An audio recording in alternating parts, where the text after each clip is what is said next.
एक चिड़िया और कव्वे की कहानी। एक दरख्त पर एक चिड़िया और कव्वा रहते थे। दोनों के घर साथ साथ थे और दोनों बहुत अच्छे दोस्त भी थे। एक दिन कव्वा चिड़िया के घर आया और बोला, चिड़िया बहन, चिड़िया बहन। चिड़िया ने पूछा, क्या बात है कव्वे?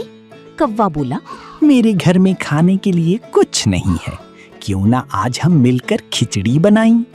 चिड़िया बोली, ठीक है, जब मैं दाना चुगने जाऊंगी तो मैं चावल के दाने ले आऊंगी और तुम दाल के दाने ले आना। ठीक है। फिर दोनों दाना चुगने चले गए। चिड़िया को दूर एक चावल का खेत नजर आया तो उसने बहुत सारे चावल के दाने अपनी चोंच में दबा लिए। कव्वे को भी दाल नजर आई तो उसने बहुत सारी दाल अपनी चोंच में रख ली।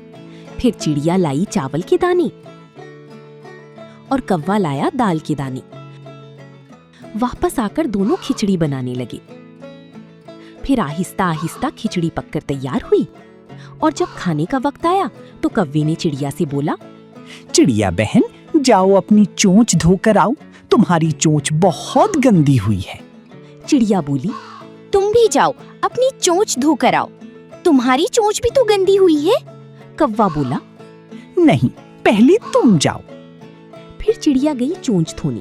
पीछे से कव्वे ने सोचा कि मुझे तो बहुत जोर की भूख लगी है, क्यों ना मैं थोड़ी सी खिचड़ी खा लूं।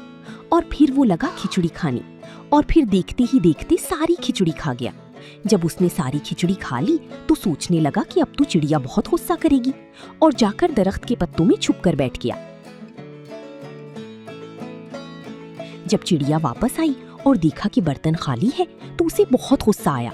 वो कव्वे को इधर उधर ढूंढने लगी।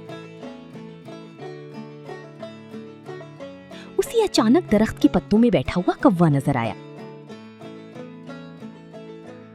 चिड़िया कव्वे के पास गई और बोली, कव्वे भाई बाहर निकलो, ये क्या किया तुमने? तुमने मेरी सारी खिचड़ी क्यों खाई? कव्वा बाहर निकला और बोला, चिड़िया बहन, मैंने तुम्हारी खिचड़ी नहीं खाई, वो तो कोई चील खा गई।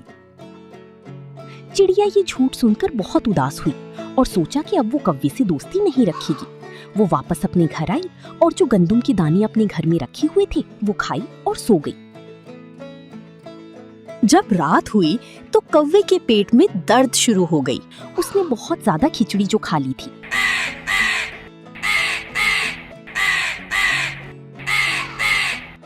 कव्वा बोला, चिड़िया बहन, ये क्या किया मैंने? क्यों मैंने चोरी की खिचड़ी खाई? कव्वे ने सोचा वो कभी आइंदा ऐसी हरकत नहीं करेगा।